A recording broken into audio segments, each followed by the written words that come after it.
Esse vídeo é o vídeo 1 de uma série de vídeos no qual vou estar fazendo sobre organização e desenvolvimento de projetos de hardware. Eu não vou estar ensinando eletrônica, mas sim eu vou estar passando uma visão com experiência no desenvolvimento de hardware de projetos bem-sucedidos. Hoje eu quero fazer um aspa que um projeto bem-sucedido não é somente um projeto que funciona, mas é um projeto barato, sustentável, de fácil manutenção e de fácil instalação. São requisitos de um produto, requisitos de um hardware de sucesso. A organização de um projeto ela é fundamental, principalmente no requisito do não retrabalho. O que seria isso? Um projeto de hardware ele envolve muita engenharia de produtos, engenharia de materiais, engenharia elétrica, engenharia da computação, a parte de firma. Só que a junção de tudo isso ela se dá em um processo linear. Na criação de uma PCB, ele é estruturado. Ele vai do protótipo, do desenvolvimento do circuito, ele passa pela criação do esquemático, pela criação da PCB, depois do resultado e o resultado final que é o Gerber, os arquivos que vão ser mandados para a montadora ou empresa que vai estar fazendo a PCB. E esse processo ele deve ocorrer nesse ciclo. Eu já vi muito por aí é que o desenvolvimento do projeto ele passa por ele ficar alternando entre vou para PCB, altero o esquema elétrico, procuro o part number, altero o part number, mudo o footprint, vai para o PCB e volta de novo. O desenvolvimento de um hardware bem sucedido ele começa no esquema elétrico. Depois da etapa de prototipação, quando tu vai criar o esquema elétrico, é no esquema elétrico onde 90% da PCB ela já vai ser criada. Quando tu passa para o roteamento, tu só vai puxar as trilhas, tomando cuidado com a parte de alta frequência e de altas correntes. Mas toda essa parte de configuração, grossura de trilha, tamanho de trilha, tudo isso já vai na PCB. A parte de part number também já vai estar tudo embutido na PCB. Então nesse vídeo eu quero explicar como seria esse processo. Tudo isso parte na organização de um projeto. Quais as maneiras de organizar esse projeto? Aqui são duas. Através de entidades, separado por entidade. O que é isso? Por empresa. Tu vai organizar as bibliotecas especificamente para aquela empresa. Então todo o projeto que tu desenvolve para a empresa X, ela vai estar dentro daquele diretório. Eu preciso tomar muito cuidado nessa parte de organização pela uma questão de contrato, de NDA, de propriedade intelectual. Para que esses problemas de licença de propriedade intelectual eles sejam evitados, é necessário que tu já organize por empresa. Mesmo que seja modelos públicos e tudo, é importante evitar problemas. Então, separados por entidade, que seria separados por empresa. Empresa A, empresa B, empresa C. Mesmo que tenha componentes duplicados dentro dela, mas quando for trabalhar para a empresa A, tu só vai usar aquela biblioteca. Para a empresa B, somente aquela biblioteca. Ou para projetos, tanto faz projeto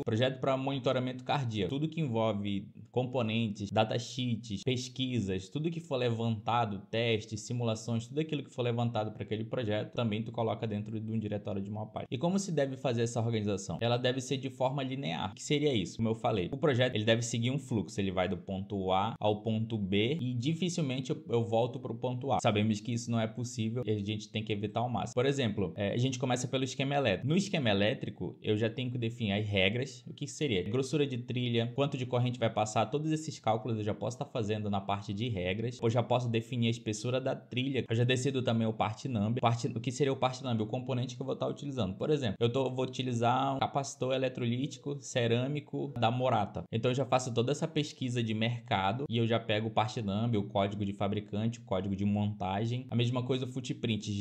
Quando eu arrasto o componente, quando eu arrasto esse capacitor, eu já associo o footprint e esse footprint já tem associado ao modelo 3D. Então, só no esquema elétrico, só de arrastar um componente, eu já tenho as regras que eu vou aplicar para aquele componente, eu já tenho o fabricante, o código do fabricante, eu já tenho o footprint dele, como ele vai ficar na PCB e associado ao footprint eu já tenho também o modelo 3D, que é muito importante a parte de visualização 3D, que é para mim ter o feeling do que está acontecendo na placa, de como vai ser o resultado final. E dentro de esquema elétrico eu tenho a parte de roteamento, que é a parte da construção da PCB, que é a parte de puxar as vias e trilhas. O roteamento é como as trilhas vão ficar, onde vai ficar os furos e o posicionamento dos componentes. Como é que eu começo fazendo um roteamento? Eu começo pelos furos e conectores. Na maioria das vezes na grande maioria das vezes, quase 100% das vezes, ela vai encaixada dentro de um case, de uma caixa plástica, metálica, enfim. E dentro desse case, dessa caixa plástica ou metálica, ela tem um formato, ela tem furações, ela tem travas de encaixe. A minha placa, ela vai precisar ser encaixada lá dentro. E aí que entra o formato da PCB. De lá eu preciso fazer medições, furos, preciso de um instrumento, preciso de um paquete, parquímetro, de uma escala, para fazer com que o desenho da PCB ela vá encaixada dentro daquele case. Então, a partir do momento que eu tenho o formato da PCB e o posicionamento dos conectores, e como ela vai ser encaixada, eu tenho um formato. Então, eu tenho agora o tamanho, o formato e furações, já todos montados. Agora eu passo para a organização dos componentes. Então, os componentes eles devem ser organizados com bloco de sistemas. Por exemplo, eu tenho toda a parte de potência, então tudo aquilo que for a parte de potência da minha PCB, ele fica próximo da estrutura de potência, perto do conector de carga, os capacitores, fusíveis, todo o circuito de proteção, ele fica perto da parte de potência. Daí eu tenho a parte de, por exemplo, de controladores, a parte de drive. Então tudo que for drive, tudo que envolve parte de potência fica perto da fonte, todos eles ficam agrupados. Por exemplo, essa placa aqui, pode observar que todo o circuito ele está agrupado do cartão, são somente esses resistores, esse cartão é I2C. Então esse aqui é um CI de FTDI, então ele fica perto, toda a parte de circuito de USB fica próximo. Tem essa outra parte aqui, que é a parte de botoeira, e eu tenho um filtro, essa parte aqui, esse LCD tem CAN. Então pode observar, todos eles estão agrupados, cada circuito está agrupado. Então é assim que tu vai fazer na tua PCB também. Então isso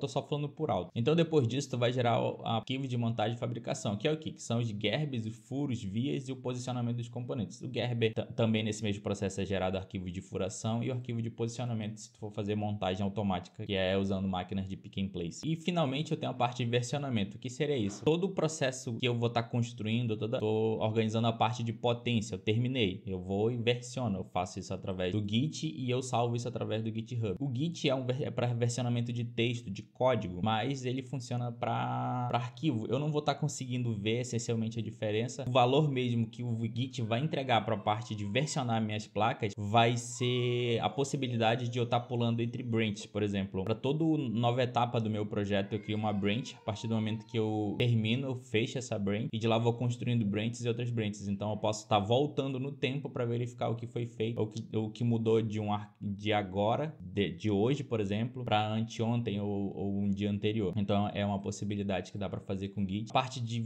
ver nuances de detalhes não é possível com o Git, mas já ajuda bastante. Então era isso que eu queria falar nesse vídeo. E no próximo vídeo a gente vai estar colocando a mão na prática. A gente vai sair da montagem de um circuito até no resultado final, nos arquivos de montagem de um protótipo real e escalável, beleza? Até